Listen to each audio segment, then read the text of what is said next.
Bueno, hace 8 días estábamos hablando de las últimas características de la palabra, los últimos detalles que engloban también una parte importante de su naturaleza. Al principio de esta explicación de las Escrituras y de nuestro entendimiento de ella, veíamos que las Escrituras tenían su naturaleza, su aspecto humano, y que las Escrituras también tenían una naturaleza, un aspecto divino.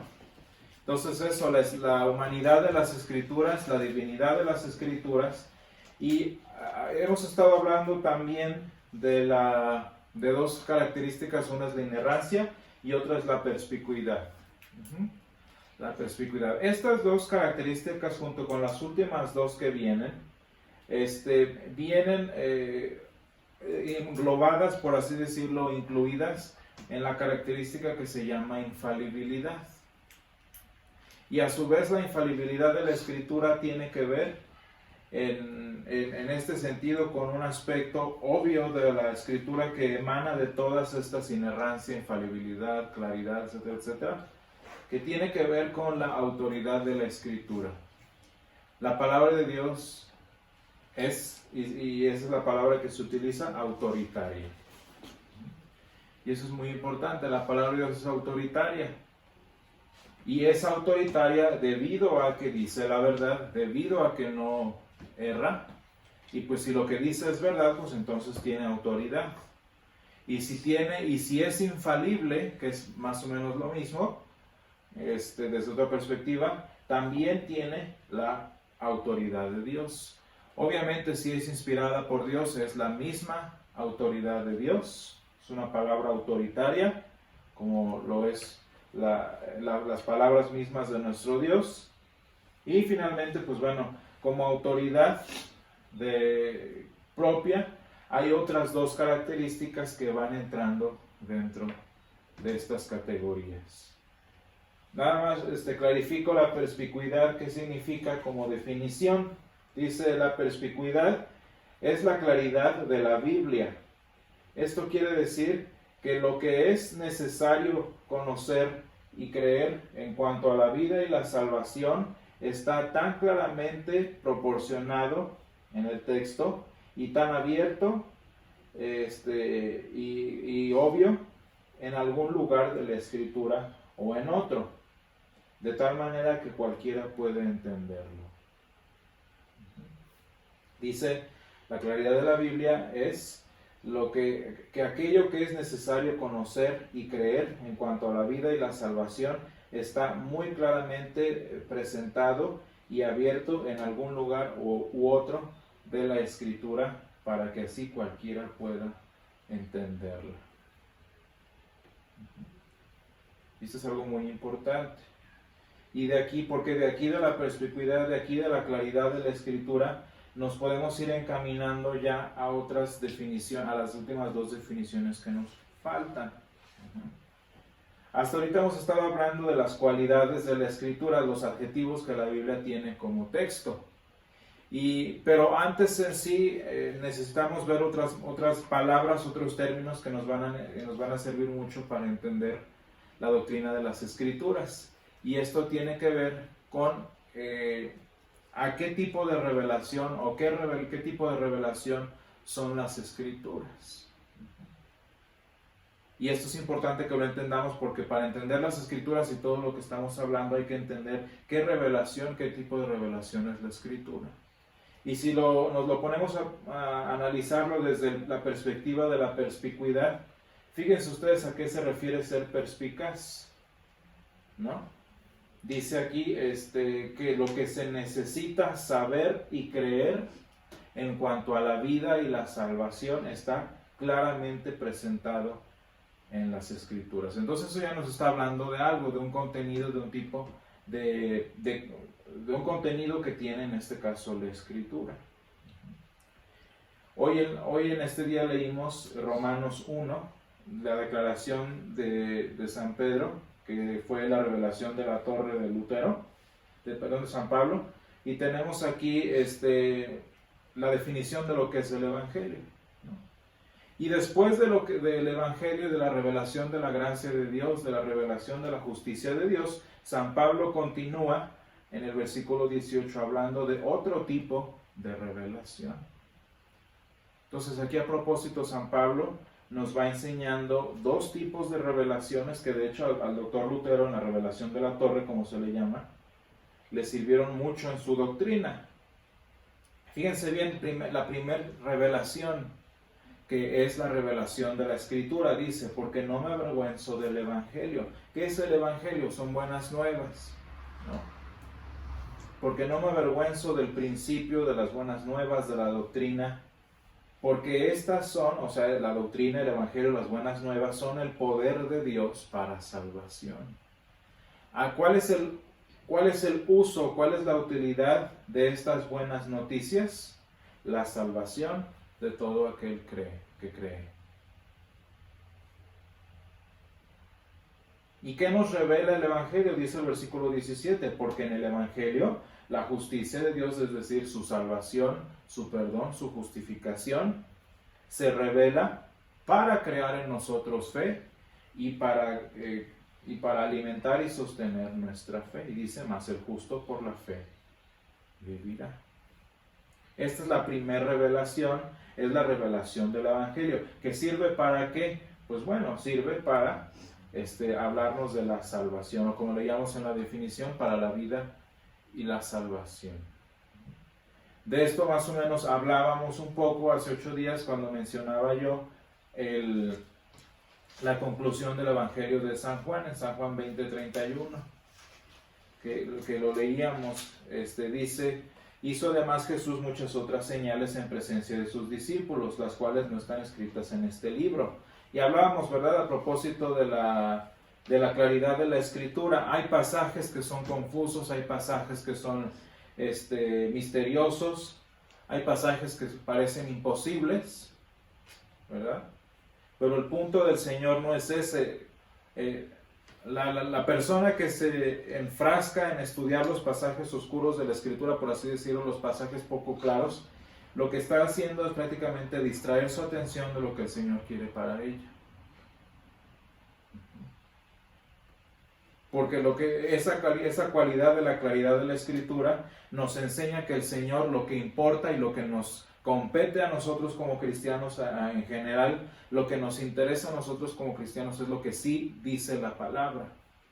Y el que pierde tiempo estudiando lo que no se entiende, o el que por alguna situación personal se la pasa estudiando Apocalipsis, o se la pasa estudiando, Eclesiastés o cosas así, pues va a aprender mucho de religión cristiana, va a aprender mucho de pensamiento cristiano, pero la salvación del Señor no va a ser su interés.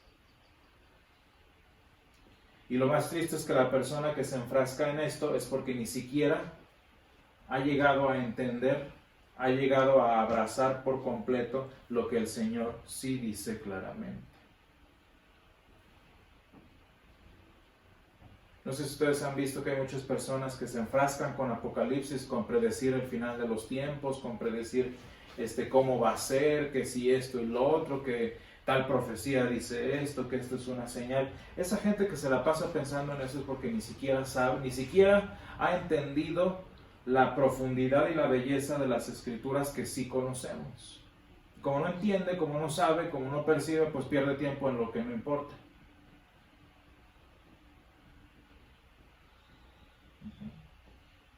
Y esto es lo muy triste, porque si ustedes se fijan en una persona que en este ejemplo que se la pasa queriendo descifrar las cosas misteriosas, vive esclava de la ley, porque lo está haciendo por miedo. Como que ¿por qué le interesaría tanto descubrir cómo va a ser, qué va a pasar y todo, para saber cómo librarse? Y qué triste que de verdad para esta persona, en el ejemplo que estoy poniendo, la segunda venida del Señor sea un juicio y no esperanza. Y eso es lo que siempre va a pasar. Por ejemplo, nosotros estudiamos mucho Génesis, ¿no? Y yo en lo personal hemos estudiado muchos aspectos del libro de Génesis, aspectos geológicos, filosóficos, históricos, etcétera, etcétera. Pero si nada más nos enfrascamos en eso y nos olvidamos del mensaje de salvación que incluye el libro de Génesis, pues vamos a terminar siendo geólogos sin salvación. Y por eso nos dice San Juan, sí, hay muchas cosas oscuras, no debo usar oscuro, hay muchas cosas confusas para nosotros, muchas cosas poco claras. Y dice, pero las que sí están claras, las que sí son entendibles, se han escrito para que creas. Ese es el punto. La Biblia no es un libro de fantasía. La Biblia no es un libro de ciencia ficción. Hay mucha gente que lee la Biblia como lee los cómics, que ve a Jesús como un superhéroe, que ve el Apocalipsis como las películas.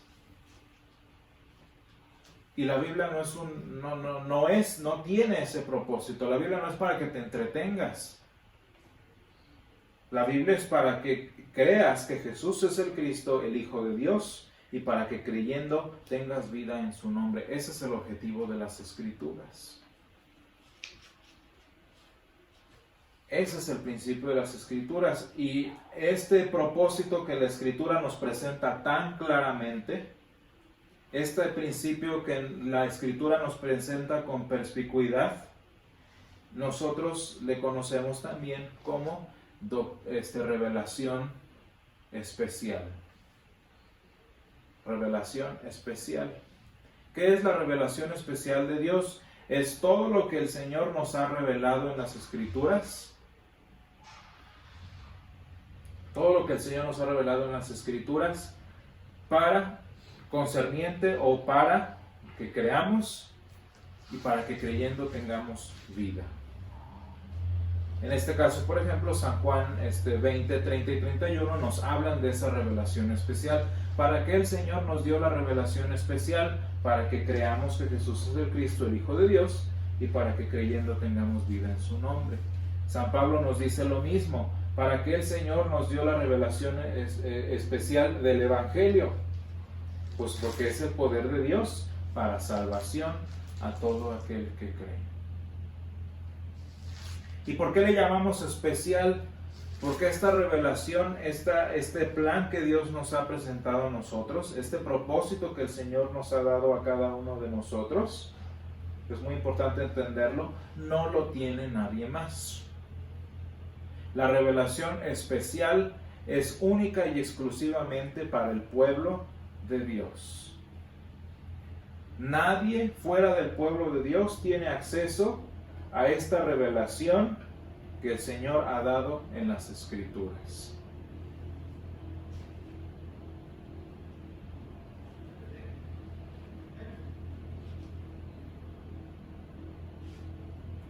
Pues es muy importante que lo tengamos en cuenta esto.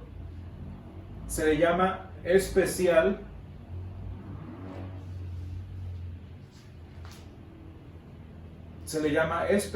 porque nadie más tiene acceso a ella. Por eso le decimos especial. Ese fue especialmente dado al pueblo de Dios. Y aquí lo podemos pensar cómo nos lo dio el Señor, cómo nos dio esa revelación especial. Pues bueno, obviamente a través de los profetas, a través de los apóstoles, de los evangelistas. Nadie más tiene esta revelación. Es decir, que sin acceder a la revelación especial de Dios que está en las Escrituras, no podemos acceder a Jesús, y sin acceder a Jesús no podemos acceder a la vida eterna, no podemos acceder a la salvación. Por eso, si ustedes se ponen a pensar, cualquier persona, que religiosa o no religiosa, lo que ustedes quieran, si no se acerca a la palabra de Dios y no accede a esa revelación especial de la Escritura, no puede ser salvo. Los musulmanes, por ejemplo, aunque sean religiosos, aunque crean en un solo Dios, aunque lleven un cierto número de prácticas parecidas a las cristianas, por cuanto no han accedido a la revelación particular del Señor que está en la Escritura, no tienen salvación. Los judíos igualmente, puesto que en su rebelión de corazón han rechazado la revelación particular de Dios, no tienen ellos acceso a la palabra de Dios, no tienen ellos acceso a la revelación particular de Dios o especial de Dios y por tanto no son salvos. Y obviamente pues los ateos igual, ¿no? Todos los ateos están igual porque pues a ellos ni siquiera les importa eso y puesto que no se interesan en la revelación especial de Dios que es su evangelio, pues nunca van a ser salvos. Y eso es lo más triste, ¿no? Que tanto ateos, judíos como musulmanes, los que se están muriendo ahorita sin creer en Jesús, están yendo al infierno. Y eso es muy importante y eso es algo que debemos tener en cuenta. Hay mucha gente que piensa, bueno, es que los judíos tienen el Antiguo Testamento. Y la pregunta sería, bueno, el Antiguo Testamento, de entrada el Antiguo Testamento es suficiente para salvar, sí. Pero si ustedes se fijan, incluso aunque ellos tienen el Antiguo Testamento y tienen esa revelación particular, si ustedes se fijan, su rebelión de corazón no los deja aceptar a Jesús. Y qué chistoso, ¿no? A veces para nosotros el problema son los pasajes que no son claros y nos enfrascamos en pasajes confusos. Y los judíos en los pasajes más claros son en los que se conflictúan. A final de cuentas, la persona que no accede, la persona que no aprende, la persona que no participa de la revelación particular del Señor, que es la Escritura, pues entonces no puede acceder a lo que esta revelación particular ofrece. ¿Qué es lo que nos ofrece la revelación particular del Señor? Otra vez, estamos hablando de la salvación. Y esto es muy importante, de la salvación y la vida, como nos dice en este caso San Juan. Y esto es algo muy importante que lo debemos nosotros entender. ¿Dónde encontramos la salvación del Señor? ¿Dónde encontramos la voluntad del Señor para nosotros? Únicamente en su revelación particular, en su revelación especial, que es el término. ¿Dónde aprendo lo que Dios quiere de mi vida? ¿Dónde aprendo lo que el Señor piensa de mí? Todas estas preguntas que son tan importantes, que conciernen a nuestra vida, las encontramos en la Escritura. ¿Se acuerdan que el Señor, por ejemplo, en San Juan 3:16, para que todo aquel que en Él cree no se pierda, mas tenga vida eterna? Esa es la voluntad del Señor, ¿no? ¿Dónde encuentro eso? Pues en la Escritura. El Señor quiere que nadie se pierda, sino que todos procedan al arrepentimiento. ¿Dónde encuentro eso? Pues únicamente en la Escritura. ¿Dónde encuentro lo que el Señor dice de mí? Justificados pues por la fe tenemos paz para con Dios, pues en la Escritura. Y esto es muy, muy, muy importante, que nosotros aprendamos a entender y a dimensionar el valor y la profundidad de la revelación particular o especial del Señor. Muy, muy, muy importante. ¿Saben por qué?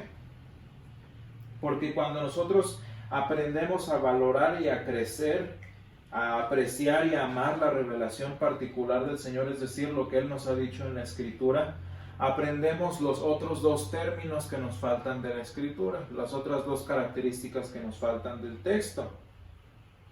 El primero es que la Escritura es necesaria.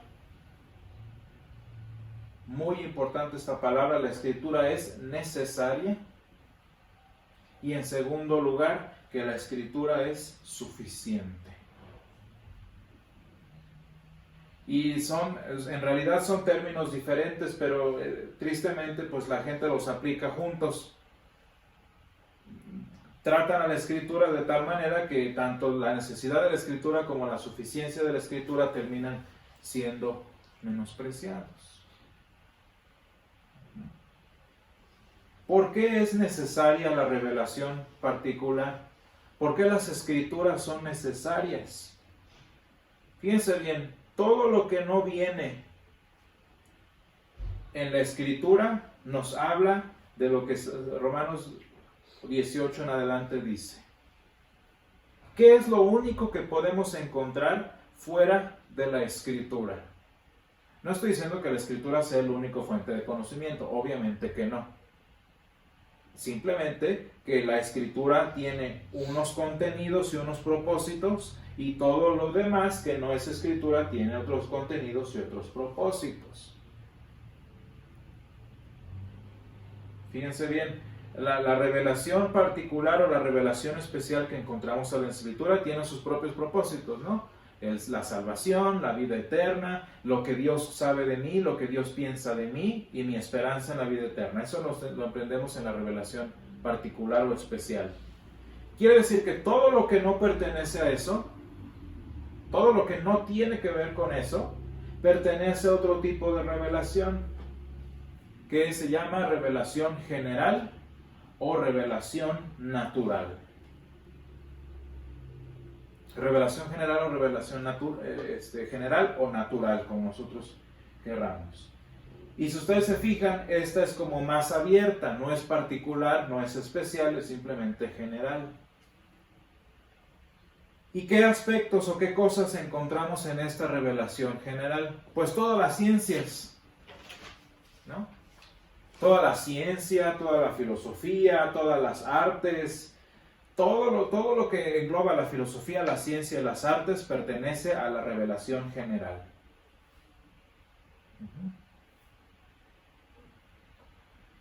Leemos, por ejemplo,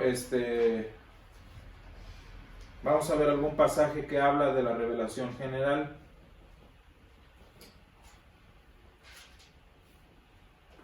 Fíjense, Salmo número 8, nos lo sabemos ese, dice: Oh Señor, Señor nuestro, cuán glorioso es tu nombre en toda la tierra. Dice, has puesto tu gloria sobre los cielos. Cuando veo tus cielos, obra de tus dedos, la luna y las estrellas que tú formaste, digo, ¿qué es el hombre para que tengas de él memoria? Y el hijo del hombre para que lo visites. Y continúa el pasaje. Este es un pasaje muy bonito porque nos habla de la revelación general.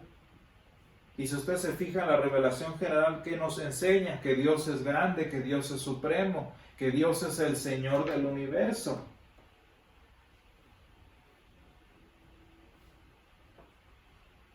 Esto ya es importante, pero si ustedes se fijan, eso lo puede hacer cualquier persona que mire al cielo.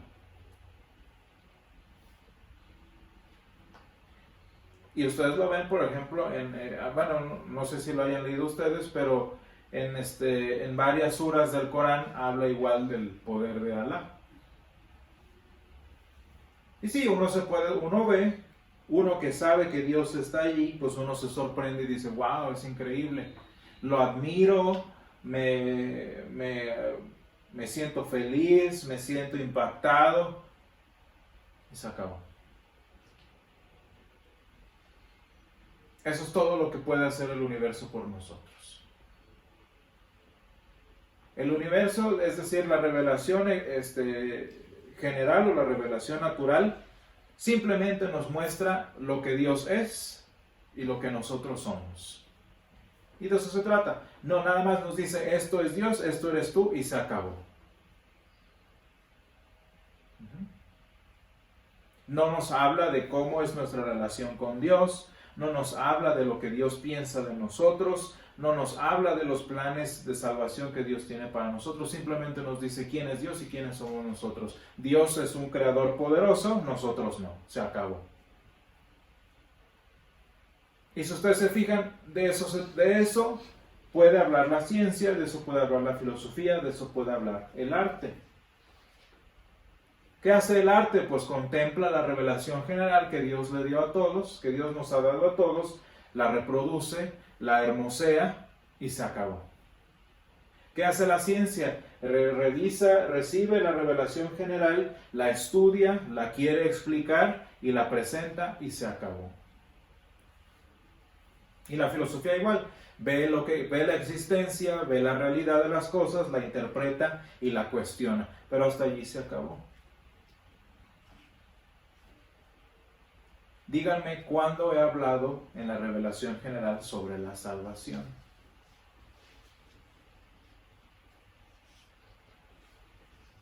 No tiene que ver una cosa con la otra. Fíjense bien, y ahí viene entonces un problema en este aspecto.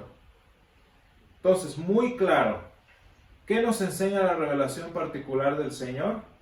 Su plan de salvación, su plan para nuestras vidas, su propósito de vida eterna para nosotros y nuestra esperanza para la vida eterna. Ese es el propósito de la Escritura, ¿no? Quiere decir que todo lo que no tiene que ver con eso pertenece a la revelación general. Es decir, está fuera de la Escritura. Y a eso lo estudiamos nosotros a través de la ciencia, a través de las artes, a través de la filosofía. Muy, muy simple, muy fácil todo eso. ¿Cuál es el problema aquí? Que hay han habido muchas personas que quieren revolver las dos.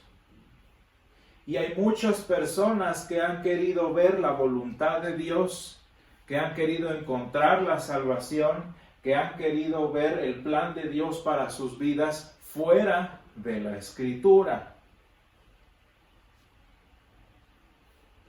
Es decir, que quieren encontrar lo que se encuentra en la revelación particular, en la revelación natural o general. No sé si me entienden. O sea, cada revelación da lo suyo, pero hay personas que quieren encontrar lo que una dice en el otro. Es decir, hay personas que quieren encontrar la voluntad del Señor para sus vidas, hay personas que quieren encontrar esperanza, hay personas que quieren encontrar, no sé, la voluntad de Dios específicamente fuera de las Escrituras. ¿Y saben cómo se les llama eso? ¿Saben cómo se le llama a eso de querer buscar la revelación especial de Dios fuera de la palabra? Se le llama brujería. Se le llama hechicería. Se le llama gnosticismo. Se le llama misticismo.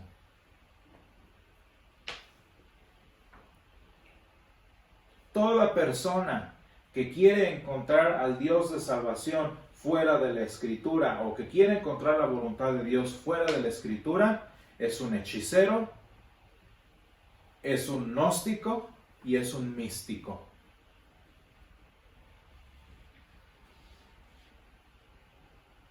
No son lo mismo. Un ejemplo de la Escritura. ¿Quién quiso encontrar la voluntad de Dios, entre paréntesis, fuera de la Escritura, fuera de la voz del profeta que en aquel momento? Saúl, el rey Saúl. ¿Qué es lo que quiso hacer el rey Saúl? Tenía de entrada la Escritura que ya estaba en aquel momento y tenía la voz del profeta. ¿A quién fue a buscar? Y dice que Saúl fue a buscar al profeta. No es cierto, fue a buscar a la voluntad de Dios para su reino, la voluntad de Dios para su vida entre los muertos. Y díganme, ¿dónde el Señor nos ha enseñado eso? Lo que el rey Saúl hizo con la bruja de Andor fue hechicería, fue misticismo.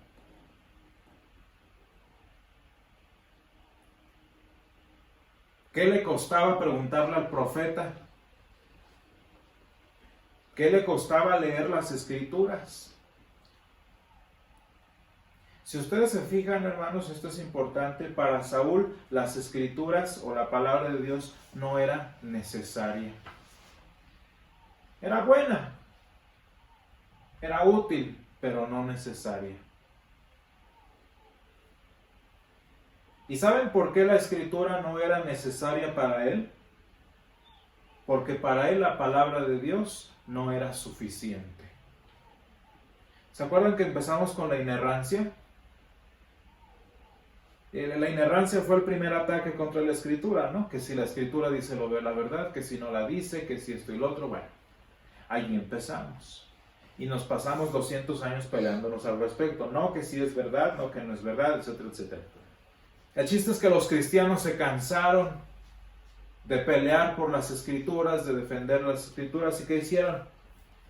Es que no importa si la Biblia tiene errores, porque la Biblia no es lo único. Porque a mí el Espíritu Santo me habla. Porque yo tengo sueños en donde Dios me habla. Y cuando eso empezó a entrar en 1909 en California, en la calle, una calle que se llamaba Azusa, cuando finalmente el Espíritu Santo tuvo piedad de la iglesia y mandó y vino entre nosotros después de 1900 años de silencio, hasta ese momento nos dimos cuenta que como que para qué gastarnos o cansarnos, que si la Biblia tiene errores, que si no tiene errores, que si al cabo que tiene un error, el Espíritu Santo puede compensar ese error diciéndome qué hacer. Poco a poco, si ustedes se dan cuenta, esto nos llevó a pensar que la Escritura no era suficiente para mi vida. Vean, al principio era pleito sobre que si la verdad decía la verdad, la Escritura decía la verdad o no. Después el pleito avanzó y ahora era con que si la Escritura era suficiente, que si nos bastaba. ¿Y saben cuál es la discusión ahora? Si la Escritura es siquiera necesaria. No sé si ustedes han oído de eso, pero por ejemplo en Estados Unidos, no me acuerdo, pero es dentro de la denominación que se llama la Iglesia Episcopal en Estados Unidos. Es una iglesia pues bastante grande, y una de las congregaciones que tienen ellos se declaró hace poquito, como unos 2 años o algo así, se declaró como la primera iglesia atea. ¿Y se fijan? O sea, empezamos de a poquitos, y en esta congregación que les estoy diciendo, Dios es una metáfora.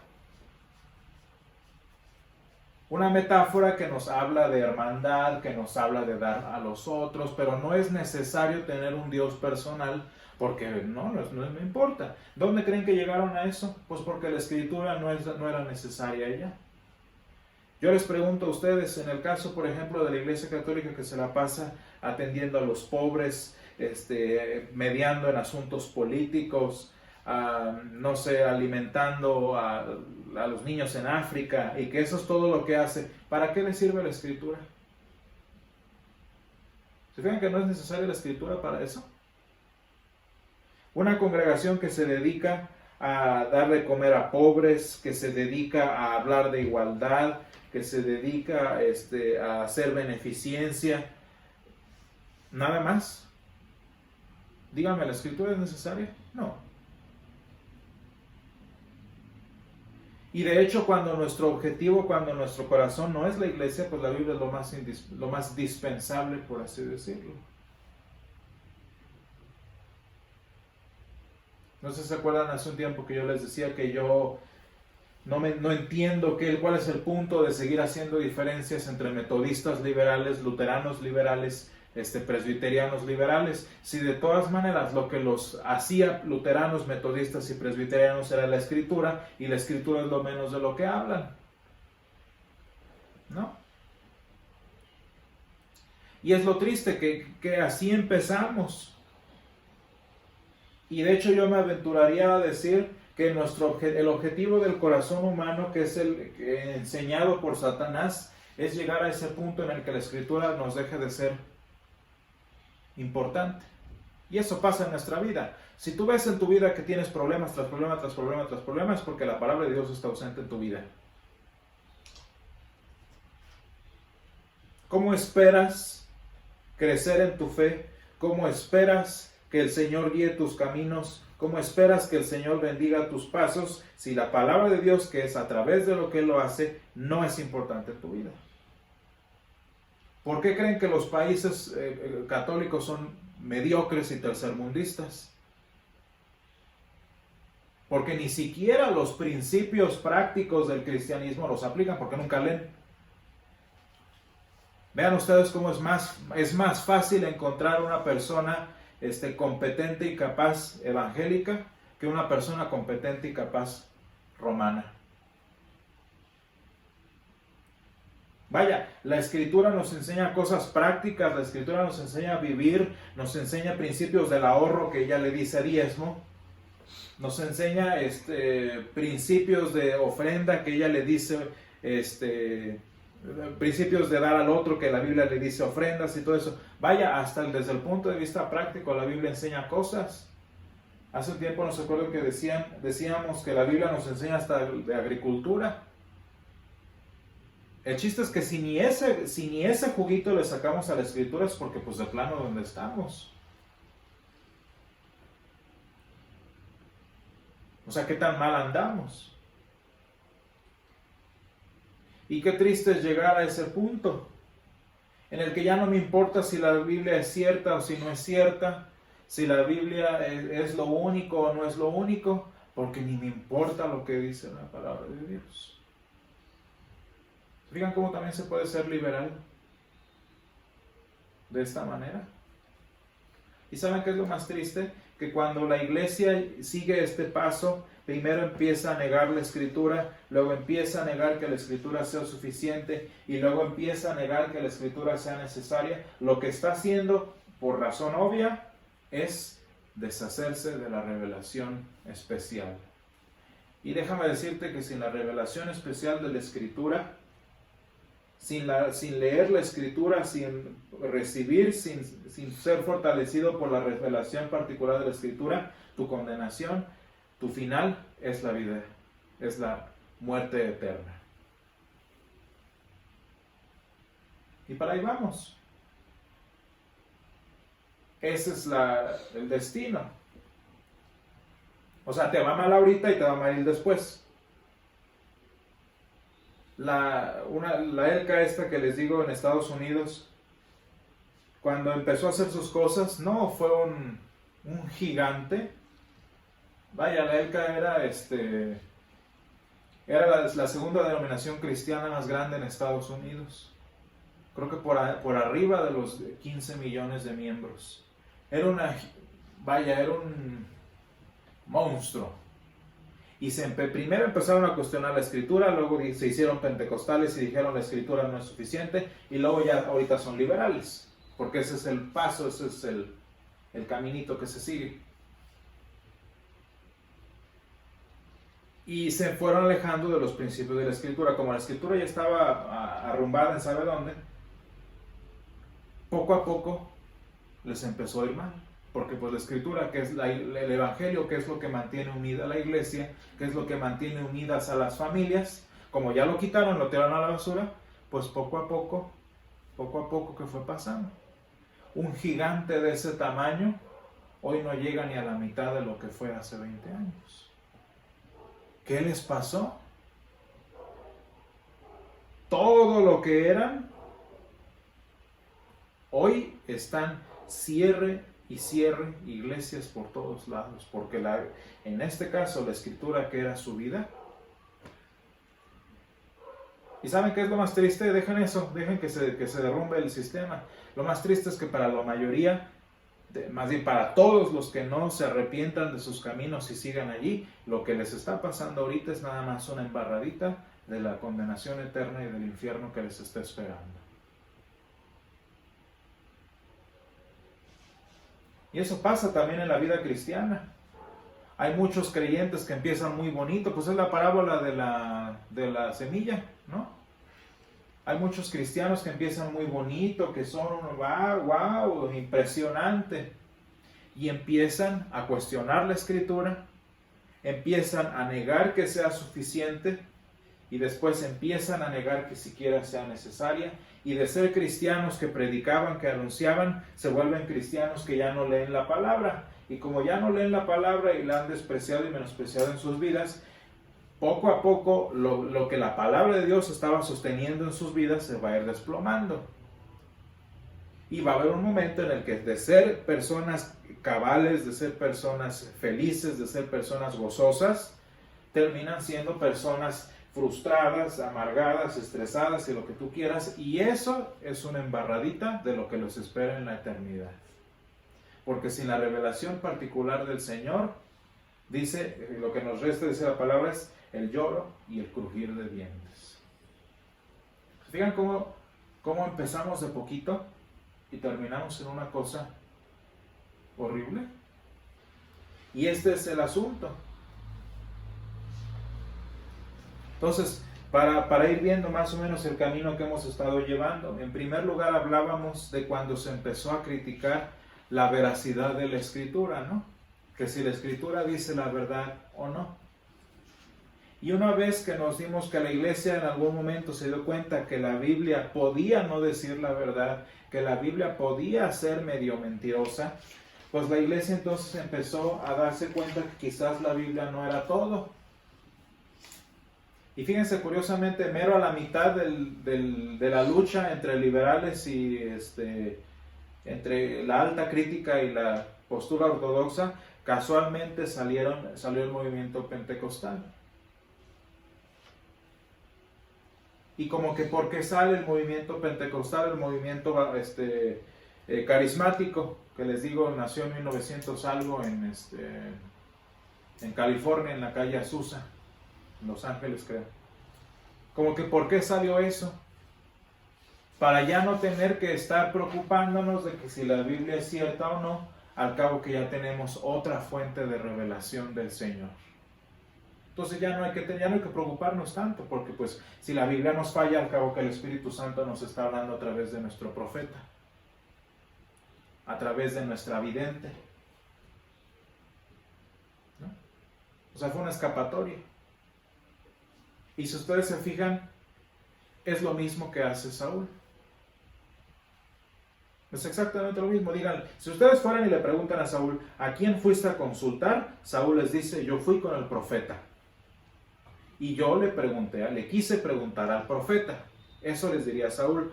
¿Cuál es la verdad y cuál fue la opinión del Señor sobre Saúl? Que Saúl fue a preguntarle a los muertos. Saúl fue a preguntarle a los muertos. Saúl fue a buscar la voluntad de Dios entre los muertos, en la hechicería, fuera de la escritura de Dios. Saúl quería ver la voluntad de Dios en la creación, es decir, entre los muertos. Pero Saúl dice, no, yo fui con el profeta. Pues miren, haya querido lo que diga, miren cómo terminó. Y en el caso, por ejemplo, de las personas de ahorita, no, yo voy con el pastor. No, yo voy con el hermano que tiene el don de la profecía. No es cierto, estás yendo con un hechicero. No es cierto, estás queriendo ver lo que Dios quiere para tu vida fuera de las escrituras. Llámale profeta, llámale pastor, llámale hermano. Lo que tú quieras ponerle, el punto es que lo estás buscando la voluntad del Señor, estás buscando la palabra de Dios fuera de las escrituras. Y ese, tristemente, es el problema. Y lo más triste, digamos, el problema de raíz de todo esto, es que realmente a donde llegamos es que la escritura ya no es suficiente. Y si pensamos que la escritura no es suficiente, ¿saben cuál es la conclusión? Que ese es un error de la escritura. Que el Señor se equivocó al no hablar de esto que a mí me hace falta. Y a final de cuentas, pues terminamos con el mismo problema de negar la autoridad, de negar la capacidad, de negar la claridad de las escrituras. Dentro de 8 días que vamos a ver este último aspecto, ya específicamente de la suficiencia y de la necesidad, vamos a ver ya que nos dice San Pablo a propósito. ¿Por qué necesitamos que la Biblia sea suficiente? ¿Por qué necesitamos que la Biblia sea necesaria? Vamos a verlo dentro de 8 días. Lo necesitamos por nuestro propio bien.